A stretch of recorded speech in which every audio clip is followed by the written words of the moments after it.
If you build Squarespace websites for a living, or if in fact you created more than 3 or 4 sites and you're looking for a way of transferring content and styles from one website to another, then this tutorial may well be huge for you. It certainly was for me. As this is quite a promise, I will just quickly explain how we're going to do it, and then we'll jump in and tackle this head on. I am going to take a panel from an existing Squarespace 7.1 website that I don't really want to build out again from the ground up, and I want to then bring it into a new Squarespace 7.1 website. The reason I'm talking about version 7.1 is because until now there's been no way of doing this. But thanks to the very clever team who created the Squarespace tool extension, we can now do that. There is one caveat: this tool is not free, and I'll just spend a moment just to take you through the price plans, just so you know what you're getting yourself in for before I show you the process. But if you're building Squarespace websites on a regular basis, I think it'll be well worth the money, because this is not the only feature that we have. In a future tutorial, I'll talk about how you can take an entire website from version 7 and migrate it into version 7.1. So if you're looking to upgrade, there's also a feature for that. So I think that's enough of an introduction. Let's crack on. Okay, so let's get our ducks in a row before we crack on and actually go through the process.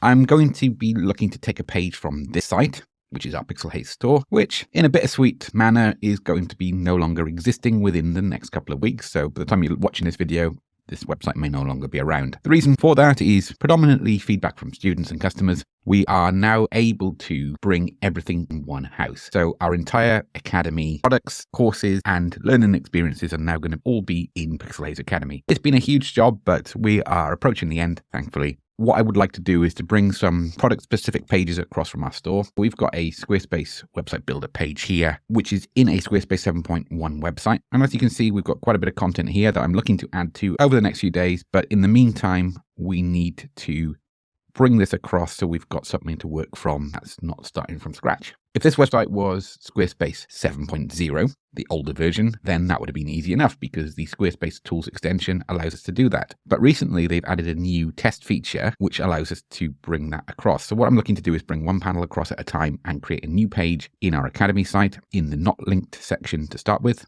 down here. And so that's what we're going to do first. We're going to just add a blank page. Now we've created that page, we are ready to go and grab the content. But before we do that, I thought I'd just show you the extension. It sits up here, and we're going to log into it in just a moment. I thought I'd bring you to the Squarespace website. Here we've got the 2 offerings for this extension.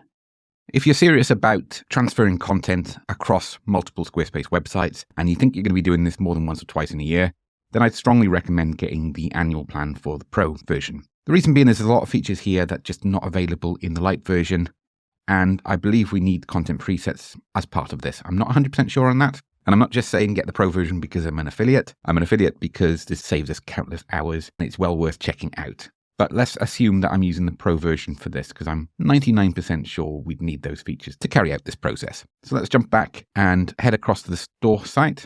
We've got this page, and now I'm going to edit it.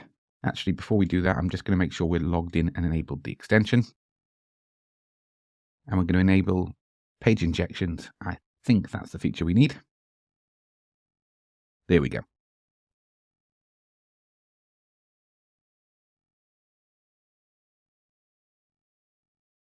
One thing I need to do sometimes is just to log into my Google account, just to enable all features on this tool. Then give a full browser refresh.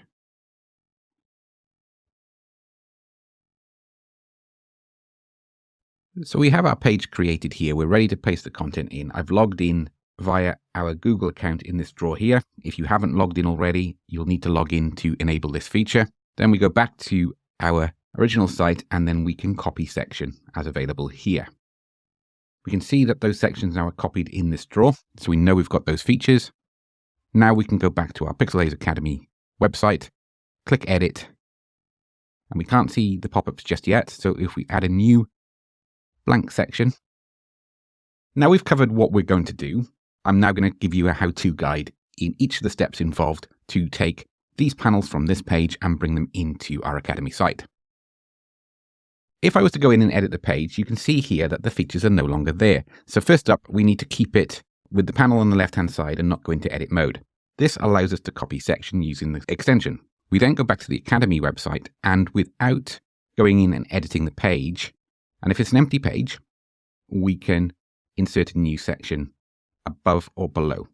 So if I was to insert a new section above, you can see it's creating the content and that section's now in place. If we were to edit the page, we can see it's edited in the footer. So that was a mistake by me. So let's get rid of that from the footer. So I'm just going to go in and edit that. That was because I was not focusing fully and I should have created a new blank section in the site beforehand. That would have allowed me to add a new section above or below the blank section. So I forgot that. I am human. Barely. If we were just to add a blank section in here, we can delete this afterwards if we want to bring the entire page across. I can save it now with that new blank section in place. If I exit that, now we can insert a section above it, which we wanted to go just below the header. And we can see the new styling in place. Now the fonts are different to the other site.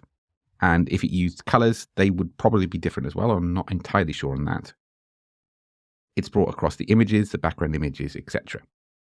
So now with that in place, I can jump in to edit it. We've got full editing functionality of this section. So we're going to save that, exit out the edit mode again, head back, and you probably guessed it, we're going to rinse and repeat. So I'm now going to copy this second section, head across to our new site, and here we're going to insert it below the header. We're going to keep that blank section below because that keeps us anchored in on the page so we know where we are at.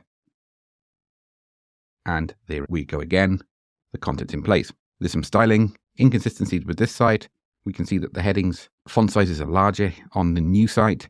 So we need to do a little bit of tidying up there to get it to fit. It may be the site width looks to be different as well. So we can edit in now, and once again, the blocks are in place. So we can see here that the content doesn't span across as far because in the page style settings here, the site width is different. I can tighten that up afterwards, get it to fit perfectly so it's got that nice snug fit as well. But for now, we're just going to do it one more time. Copy this section, head back across to our new site, edit, and you've guessed it. Actually, I don't want to edit it. I can insert the section below. I'm just going to quickly go ahead and add the new sections. Just for rinse and repeat, I'll put this on a time lapse so you don't have to sit through it. Should only take a minute or two.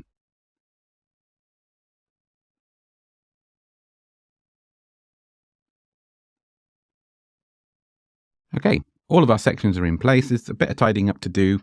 And we need to check all of the links in each of the sections because the website will no longer be available. You can see here, if you look in the bottom left-hand corner, these are relative links. So by moving them across from the Pixelhaze store, we need to make sure that there are 301 redirects, which basically are telling Google that this website's moved to a new site, but also by redirecting the pages, it means we don't have an error page to say that the page no longer exists. That's not great for Google, and it's not great for the users on our site. So I've got a bit of tidying up to do before I make this active within the menu system, but this is a great start to get us up and running. What I can do now is edit this page, go to this section here, and now we can remove it. So we can see now that that blank section in between the footer and the content has disappeared. I can go ahead and style this as I please. We can also see here that the Squarespace templates summary block is now empty. That's because the content is no longer here and we need to link this up as we bring the products across into the new website.